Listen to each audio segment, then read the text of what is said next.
ঊর্ধ্বতন সহকর্মীর সঙ্গে বিবাদের জেরে সাসপেন্ড হয়েছিলেন এক পুলিশ ইন্সপেক্টর। তিনি অভিযোগ করেন ছুটি ছাওয়ার অপরাধে তাকে লাথি মারা হয়। এরপর তাকে সাসপেন্ডও করা হয়।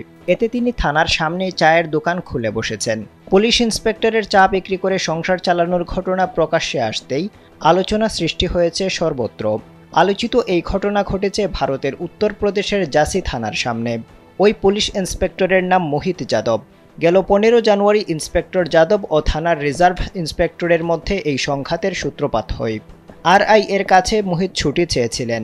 তখন আরআই তার সঙ্গে দুর্ব্যবহার করেছিলেন বলে অভিযোগ। এমনকি তাকে লাথিও মারা হয় বলেও অভিযোগ করেছেন তিনি। এই ঘটনার পর যাদব পুলিশের সাহায্য চান এবং তাকে নোয়াবাদ থানায় নিয়ে যাওয়া হয়। সেখানে তিনি মাটিতে বসে কান্নায় ভেঙে পড়েন এবং অভিযোগ দায়েরের দাবি তুলেন।